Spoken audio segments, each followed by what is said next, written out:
हे ते कुठकुठं आवाज न करू रे म्हणा. इंग्लिश वर्कशॉप बाबा. आता या ठिकाणी आपण 2 पार्टमध्ये द नेकलेस नावाची जी स्टोरी आहे ती पूर्ण केली. आता we are going to take English workshop. परंतु त्यापूर्वी तुम्हाला एक प्रश्न विचारला होता सुरुवातीला पहिल्या पार्टमध्ये. तो प्रश्न आठवा. कोणता प्रश्न विचारला होता बघा. How many major characters are there, how many minor characters are there, you have to find them and what is their relationship. The second question was त्यांचं एकमेकांशी नातं काय आहे. Mathilde her husband. आणि पुढचे कॅरेक्टर तुम्ही शोधायचे आणि त्यांचं रिलेशन काढायचे. आता इंग्लिश वर्कशॉप बघा. Before making workshop you have to write and listen the story carefully, and I know you have listened the story carefully. Now we are going to check your understanding. Read each of the following sentence aloud. ही वाक्य मोठ्याने वाचायची. Write who said it and to whom. Means who said to whom this. Who said to whom this म्हणजे कुणी कोणास म्हटले. मराठीमध्ये आपण त्याला म्हणतो आपल्या भाषेत कुणी कोणास म्हटले. बरोबर आहे. बघा. A look here is something for you. तर look here is something for you हे वाक्य जर आपण पाहिलं बघा, वर जाऊ आपण त्या ठिकाणी. हे वाक्य जर आपण पाहिलं तर आपल्या लक्षात येईल काय की ते कोणी कोणास म्हटलेलं आहे.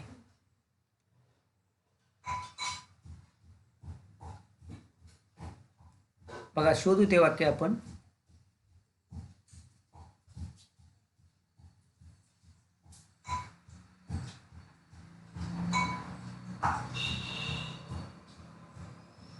बघा हे वाक्य इथं ते look he said. He means the word Matilda's husband. Matilda's husband said to Matilda. आलं लक्षात. अशी वाक्य शोधून काढायची आहे. त्याच्यानंतर पुढे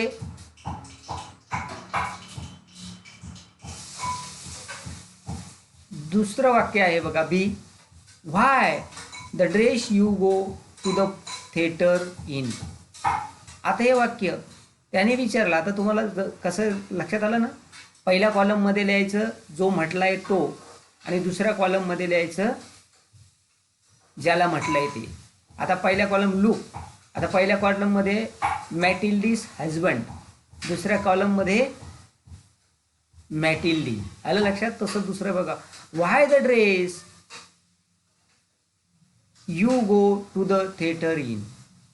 मग काय की जो सिनेमाला तू कपडे घालून जाते ते का तू घालत नाही, असं असं कोणी कोणाला म्हणलेलं असेल. Try to guess. तर Mathilde's husband said to Mathilde. Okay. Then see I would rather not go to the party. ती म्हणाली तिच्याकडे बघा काही नव्हतं, कपडेही नव्हते, दागिने नव्हते. She had no rich cloth, no jewelleries, and that's why she said to husband, I would not, or she would rather not go to the party. मी पार्टीलाच न गेलेलं बरं. मग कोणी कोणाच म्हटलं.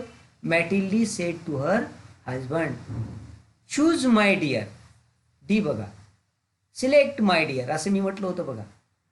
Take whatever you want. तुला जो आवडतोय तो घे असं कोणी कोणाला म्हटलं असेल ते तुम्ही शोधून काढायचंय. राहिलेले वाक्य D E F G. Okay. आता या ठिकाणी 2 number 2 read the conversation in the story aloud using proper intonation mark. योग्य चढ उतार, following tone, rising tone, stress and all intonation mark by using proper punctuation to make your reading and writing effectively. तुमचं वाचन आणि लिखाण जर त्या लिखाणामध्ये परिणामकारकता आणायची असेल तर proper intonation mark should be use. आता where to use following tone and where to use rising tone I am going to tell you at first. Following tone कुठं वापरायचा, रायझिंग टोन कुठं वापरायचा. आता बघा या ठिकाणी when WH question is asked, या ठिकाणी बघा would you lend me this just this, would you lend me just this. ज्या ठिकाणी येस नो टाईप क्वेश्चन असतो त्या ठिकाणी आपण फॉलोइंग टोन वापरायचा, रायझिंग टोन वापरायचा, आय एम सॉरी. आणि ज्या ठिकाणी म्हणजे WH क्वेश्चन असेल त्या ठिकाणी आपण काय वापरायचं आहे, फॉलोइंग टोन वापरायचं. Why the dress you go to the theatre, म्हणजे योग्य आवाजात ते वाचायचं आहे, चढ उतार लक्षात घ्यायचे आहे. आता बघा म्हणजे पूर्ण लेसन तुम्हाला वाचायचं आहे. Write a few lines about what Mathilde had and what she dreamed of. आता मॅटिल्डीला काय हवं होतं आणि तिचं स्वप्न काय होतं तुम्हाला माहिती आहे. She dreamed of new clothes, she also dreamed to be married with an aristocrat, that is a noble person, rich person. She had also dreamed of rich clothes, then rich jewelries, like diamond necklace, golden necklace, gold necklace, silver necklace, etc.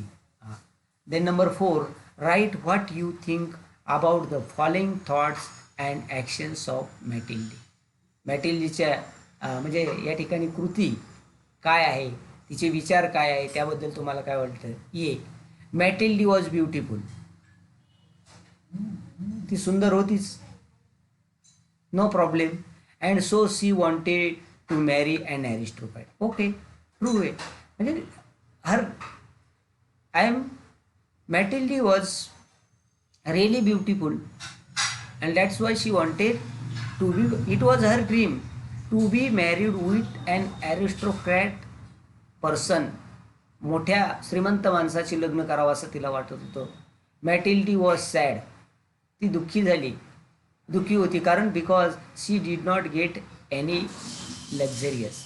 मग तिला काही सुख सुविधा मिळाल्या नाही. For example rich dresses, costly ornaments or jewelries, etc. Matilde felt that her house was shabby and poorly furnished.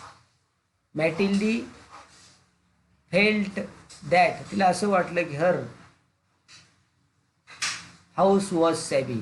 बरोबर, तिचं घर कसं जुनाट झालेलं होतं. म्हणजे हे वाक्य तुम्हाला ट्रू ऑर फॉल्सला विचारले जाऊ शकतात. समजा ट्रू ऑर फॉल्सला जर विचारले तर Mathilde was beautiful and so she wanted to be married and aristocrat, true होईल. दुसरे ट्रू होईल, तिसरे ट्रू होईल. Mathilde wanted other people to envy her. आता तुम्ही शोधून लिहायचं आहे ते ट्रू आहे का फॉल्स आहे. ट्रू ऑर फॉल्सला जरी लिहिलं तरी तुम्ही चालेल. Mathilde was not happy to see the invitation, true. आता तुम्हाला कारण माहिती आहे.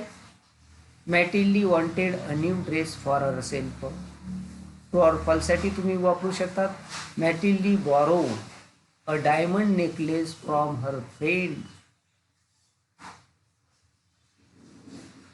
बॉरो म्हणजे उष्णे घेणे, उधार घेणे. लेंड म्हणजे उष्णे देणे, उधार देणे. तुम्हाला मी सांगितलं आहे. And over it to the party, बरोबर आहे. तिने हार घेतला आणि तो त्या पार्टीसाठी म्हणजे मेजवानीसाठी का. Mathilde lost the necklace and the last question is मॅटिल्डीने तो हार हरवला. शेवटी हरवला होता ना. मग what did her husband and Mathilde do to find out the necklace, और what did they do to give compensation of the lost necklace to her friend. आता बघा, प्रिपेअर अ फॉर्मल इन्व्हिटेशन. एक आपल्याला औपचारिक असं इन्व्हिटेशन कार्ड म्हणजे निमंत्रण पत्रिका तयार करायची आहे. Format is given there. आता फॉर्मेट या ठिकाणी दिलेला आहे बघा, मिस्टर अँड मिसेस. आता आमंत्रण करताना आपण एकाचं नाव टाकतो, पण या ठिकाणी संपूर्ण कुटुंबाला विथ ऑल फॅमिली मेंबर्स आहात with the family. Mister and Mrs, आता या ठिकाणी तुम्ही काल्पनिक नाव टाकू शकतात. मिस्टर अँड मिसेस माने, या ठिकाणी माने लिहायचे, एम कॅपिटल काढायचं आहे. Solid request to the pleasure of your company on the occasion of birthday party असेल, काय असेल, सेलिब्रेशन असेल त्यांचं ते तिथे लिहायचं आहे. समजा मॅरेज ॲनिव्हर्सरी असेल ते इथं लिहायचं आहे.